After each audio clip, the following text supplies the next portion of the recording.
네, 경제현안을 보다 쉽게 풀어보는 경제 읽기 시간입니다. 오늘도 다양한 경제 이슈들 권혁중 경제평론가와 짚어보도록 하겠습니다. 어서 오십시오. 네, 안녕하십니까.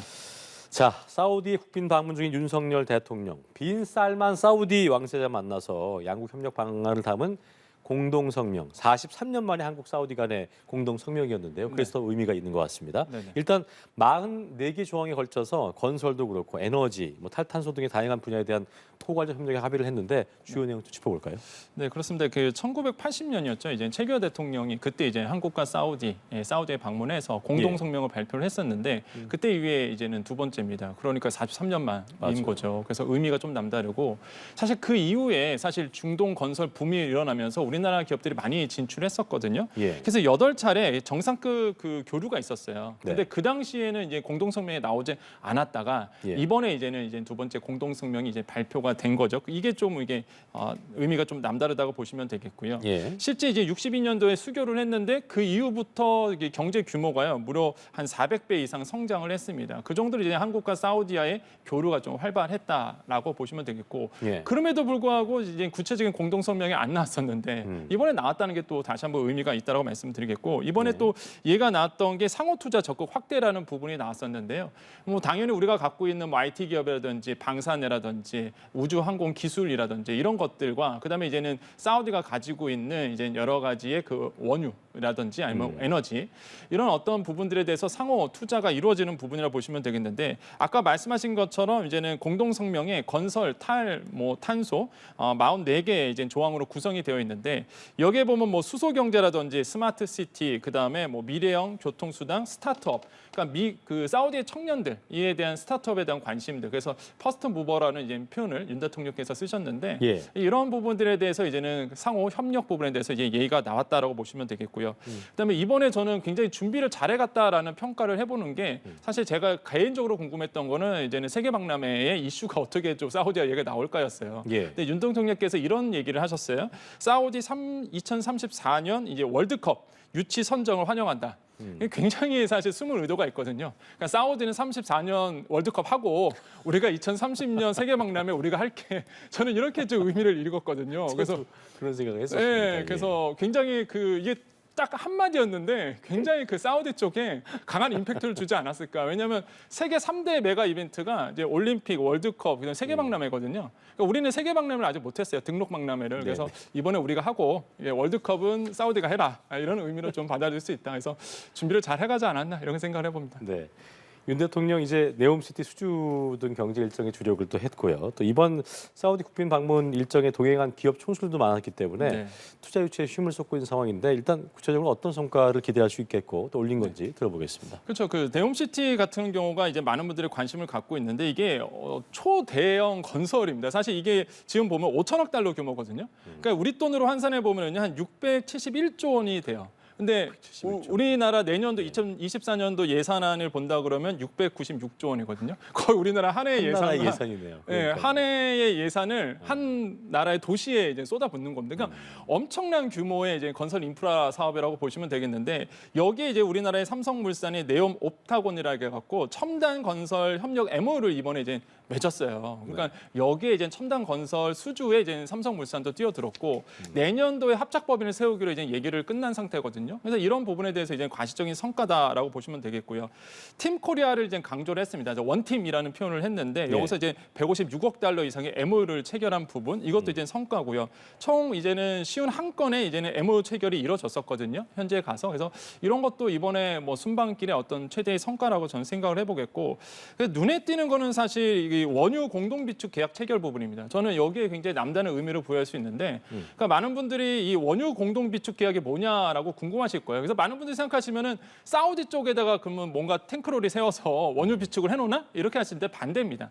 그러니까 우리나라에 오히려 그 원유 비축을 해놔요 사우디에. 그러니까 최근에 있었던 게 이제 아랍에미리트에 이제는 올해 계약이 있었는데 이게 아랍에미리트의 원유를 우리나라에 이제는 생산 기지를 만들어서 원유 비축을 해놓고 우리가 임대료를 오히려 받습니다. 받는 거군요. 네, 오히려 받아요. 그래서 아랍에미리트 같은 경우는 이제 부족한 인프라 시설이 있잖아요. 그러니까 부족해요 인프라가 원유가 나오긴 나오는데 이걸 저장할 공간이 공간이 없거든요. 공간이 없으니까. 네, 그 우리가 해주고 대신 임대료를 받습니다. 그럼 우리는 또 뭐가 좋느냐? 임대료도 받으면서요. 뭘 받냐면은 이게 그 계약 물량에 대한 우선 매수 청구를 할 수 있어요. 아 그래요? 네, 그래서 만약에 원유 비축이 좀 수급이 불안정하고 뭐 지금처럼 변동성이 심해진다 그러면 우리가 이런 상황에서 이제는 우리가 먼저 매수를 할게 이 청구권을 딱 줄 수 있거든요. 그럼 우리가 먼저 사올 수 있는 거거든요. 그러니까 우리나라에 있는 기름이고 또. 그래서 이런 부분에 대해서 이제는 이번에 사우디와 원유 공동 비축 계약 체결했다는 부분이 항상 전문가들이 이런 원유의 뭐 변동성 심해질 때 원유 수급에 대해 문제가 생길 때 항상 처방에 내놨던 게 이거였어요. 원유 공동 비축. 이게 이번에 계약이 됐다는 거. 이런 것들이 이제는 최대의 뭐 성과다라고 저는 생각을 해봅니다. 그렇군요. 앞으로 또 성과를 기대해 보겠습니다. 자 그리고 이런 가운데 뭐 마이너스 행진을 계속 이어왔던 월간 수출액이 기분 좋은 소식이에요. 플러스로 전환될 수 있다는 기대감, 전환된 건 아니고 기대감이 커지고 있는 상황인데 이번 달 1일부터 20일까지 수출액을 봤더니만 338억 달러인데 이게 이제 지난해 같은 기간과 비교해 보면 4.6% 증가한 거더라고요. 네, 맞습니다. 예. 그러니까 이게 의미가 또 있는 게 조업일수는 오히려 좀 줄었거든요. 적었는데. 그런데 오히려 수출액이 늘어났다는 거는 그만큼 우리가 이제 수출 활성화가 조금 더 일어날 수 있다라는 이제 가능성이라고 보시면 되겠고 이런 부분에서 의미가 있고요. 특히 품목을 본다 그러면 석유 제품이 한 14% 정도, 그다음에 승용차가 24% 정도 이제 더 수출액에서 본다 그러면 더 성장을 했다. 그리고 선박도 63%, 무선통신이 6.1% 오르면서 사실 수출액에서 굉장히 큰 도움이 됐다라고 보시면 되겠고요. 나라별로 본다 그러면 미국이 12%, 그다음에 베트남이 0.6%, 그다음에 일본이 20% 상승을 했어요. 이런 나라에서 우리가 이제 수출액을 굉장히 많이 벌어들였다라고 생각을 해봅니다. 그래서 이런 부분이 좀 남다르고 다만 이제는 조금 불확실성이 좀 커지고 그다음에 조금 이제 마이너스가 나오는 데도 있긴 있습니다. 이게 뭐냐면 반도체 쪽 같은 경우에는 이제 수출이 오히려 좀 감소됐어요. 그래서 6.4% 정도 이제 감소를 했고요. 그다음에 이제는 나라별로 본다면 이제 대중 수출이죠. 이제 중국과의 수출에서도 한 6.1% 좀 줄어든 부분이 있거든요. 그러니까 이런 부분들은 조금 아쉽게도 느껴지고 있고 하지만 이제는 또 나라별로 좀 볼게요. 이제 뭐 그러니까 우리가 수출했으면 수입도 있어야 되잖아요. 예, 그래서 무역 수지를 봐야 되니까 그래서 우리나라가 수입을 했던 게 사우디에서 17% 수입액이 더 늘었습니다. 늘었습니까? 그다음에 이제 호주가 18% 수익이 늘었는데 그러다 보니까 무역 적자가 나올 수밖에 없는 거죠. 왜냐하면 지금 보시면은 사우디와 호주 같은 경우는 사우디는 원유고요. 호주 같은 경우는 잘 모르시는데 이게 광물이에요. 우리가 정말로 많이 수입하는 게 호주의 광물입니다. 그렇군요. 그러니까 광물과 석유, 원유 이게 이제 수입액이 늘었거든요. 그러다 보니까 사실 이번 달에도 무역 적자가 나올 가능성이 있는 거죠. 왜냐하면 워낙 비싸지다 보니까 이게 우리가 아무리 좀 수출액이 늘어난다 하더라도 수입액이 뭐 에너지 부분에 대해서 계속적으로 가격이 올라가다 보니까 어쩔 수 없이 사실 이게 마이너스가 나올 수밖에 없는 구조로 가고 있거든요. 그러니까 이런 것들은 좀 볼 수가 있다. 그래서 국제 유가가 이렇게 변동성이 커지고 국제 유가가 이렇게 뭐 치솟는 상황에서는 뭐 우리가 뭐 할 수 있는 방법은 뾰족하게 있지 않다. 왜냐하면 대외 변수다 보니까 이런 부분이 좀 아쉽게 느껴진다. 만약에 유가가 잡히고 유가가 어느 정도 가격이 내려간다 그러면 지금 일단 무역 흑자는 4개월째 연속적으로 무역 흑자는 하고 있습니다. 지금 예, 전체적인 총액으로 본다면 무역 이제 마이너스가 나오겠지만은 그래도 최근 4개월 동안은 이제는 무역 흑자를 기록하고 있기 때문에 유가만 잡힌다 그러면 그러니까요. 예, 계속적인 어떤 수출 호조에 힘입어서 예. 무역 흑자로 계속적으로 전환될 가능성은 충분히 있다라고 저는 생각을 해봅니다. 유가의 흐름세를 좀 지켜봐야 될 것 같습니다. 네. 자, 정부가 9월부터 이제 회계 투명성 강화를 추진해오고 있는데 이런 어떤 정부의 노동조합 회계 공시 의무화에 반발해왔던 네. 한국노총 회계 공시를 한 번도 안 했었는데 공시하기로 방침을 정했다고 합니다. 네. 어떤 배경이라고 좀 봐야 될까요? 저는 비정상이 정상으로 돼가고 있다. 뭐 그렇죠. 네, 저는 예. 그렇게 생각합니다. 이게 항상 기업은요 공시라는 걸 해야죠. 회계 자료에 대한 투명성이 당연히 있어야 되기 때문에 어떻게 공시라는 걸 썼는지. 합니다. 예. 그래서 금융감독원의 감독원 자료에 보면 다트라고 있잖아요. 거기에 이제 경영 공시를 모든 기업들은 하게 돼 있고 그 다음에 이제는 공기업도 하잖아요. 알리오 거기 사이트에 가보면 다 공기업들이 경영 공시 합니다. 맞아요. 회계 공시 당연히 하는 건데 이게 노조가 아니었단 말이에요. 그래서 이거를 이번에 이제는 그 노조법 시행령과 그다음 소득세법 시행령 개정을 했습니다.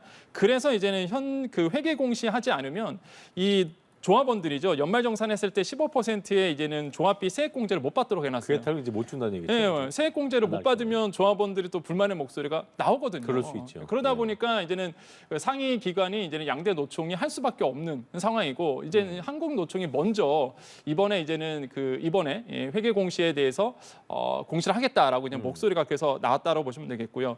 정부는 9월부터 회계 투명성을 강조하고 있습니다. 그래서 10월에 이미 전산 시스템 완료했어요. 노조 회계 공시 시스템을 이제 가동하고 있고 그래서 11월 말까지 지난해 결산 공시를 하지 않으면 이거 세액 공제 못 해준다 이 얘기거든요. 그러니까 당연히 한국노총이 이번에 이제는 하겠다라고 이제는 목소리가 나왔던 건데 사실 이게 조금 되는 게 그러니까 조합원들 왜 불만의 목소리가 나오냐면 이런 거예요. 양대 노총이 만약에 회계 공시를 안 한다. 그러면은요 그 산하의 노조도요 이 세액 공제를 받지 못하도록 되어 있습니다. 그 산하의 노조 그 기업들이 공시한다 하더라도 그렇죠. 노총이 안 하면 못 받는다면서요? 그렇죠. 그러니까 노조원이 1,000명 이하인 기업 같은 노조 같은 경우는요 일단은 공시 의무 대상이 아니에요. 원래 빠지는데 1,000명 이상만. 그렇죠. 1,000명 미만 같은 경우에는 이제는 공시 대상이 아닌데 그럼에도 불구하고 만약에 양대 노총이 만약에 상위 노총이 만약에 회계 공시 안 한다 그러면 하면. 미만이신 그 노조 단체도 세액 공제 못 받습니다. 못 받는 거예요? 네, 못 받아요. 그렇군요. 그렇게 되어 있기 때문에 산하 관계에 있는 이런 어떤 노조, 단위 노조 같은 경우에도 단위 노조 같은 경우에도 이 부분에서 이제는 피해가 가기 때문에 어쩔 수 없이 이제는 양대 노총에서 들어갈 수밖에 없는 부분. 그래서 먼저 이제는 한국 노총이 먼저 회계자로 이제 집어넣는다라고 이제는 얘기를 나왔던 부분입니다. 그래서 저는 당연한 얘기인데 이게 왜 문제가 되어야 되는지 저는 좀 의아하다라고 좀 생각을 해봅니다. 일단 뭐 조합원 피해 없도록 하겠다면서 참여를 한 건데 지금 네. 말씀하신 것처럼 비정상화의 정상으로 보시는 시각도 많을 것 같은데 네. 방금 얘기했던 그 부분 있잖아요. 한국노총이 노조 상급 단체가 회계 공시를 하지 않으면 산하 노조 공시하더라도 이 단체가 이제 가장 최위에 있는 그렇죠. 그 노총이 안 하게 되면 회계 공시 안 하면은 이거 세액 공제 못 받게 한 거. 이 부분은 좀 부당하다라고 해서 이제 헌법소원 심판 청구하겠다고 했다는데 네. 변수가 좀 될 수 있을까요? 뭐 모르죠. 뭐 헌법소원해서 사실 헌법재판에서 어떻게 판결할지는 모르겠지만 일단은 제가 봤을 때는 오히려 그 노조 입장에서는 무리수를 두는 거 아닐까라고 저는 개인적으로 좀 생각을 해보겠고요. 아까도 말씀드렸지만 비정상에서 정상으로 가는 단계거든요. 회계 투명성은 그 어느 기업, 그 어느 단체라도 당연히 있어야 되는 부분입니다. 당연한 얘기죠. 그동안 그 회계 공시를 안 했다는 거는 사실 국민들 입장에서 보면 굉장히 의아할 수밖에 없고 의구심을 들 수밖에 없는 부분이거든요. 그렇기 때문에 당위성이라든지 정당성을 보더라도 당연히 이번에 회계 공시가 들어가야 되는 부분, 결산 공시를 해야 된다라고 다시 한번 말씀드리겠고요. 모두 노조 입장에서는 당연히 불만의 목소리를 해요. 연자제 아니냐. 왜 상위 노총에서 안 한다고 그래서 양대 노총 안 한다고 해서 왜 하위 산하 노조까지도 이렇게 피해를 주느냐라고 얘기하고 있는데 그거는 뭐 사실 논리적으로 좀 맞지 않는다라고 저는 생각을 그러니까요. 해봅니다. 그래서 이런 총연합회 탈퇴를 뭐 유도한 거 아니냐라고 불만의 목소리가 나오지만은 저는 좀 설득력이 좀 떨어진다라고 보시면 되겠고 이번에 민주노총도 한국 노총을 보면서 같이 참여를 꼭 해야 된다라고 좀 다시 한번 좀 강조를 좀 다시 한번 해본다라고 말씀을 드리겠습니다. 알겠습니다. 경제일기 여기까지 하겠습니다. 권혁중 평론가와 함께했습니다. 오늘 말씀 고맙습니다. 네, 감사합니다.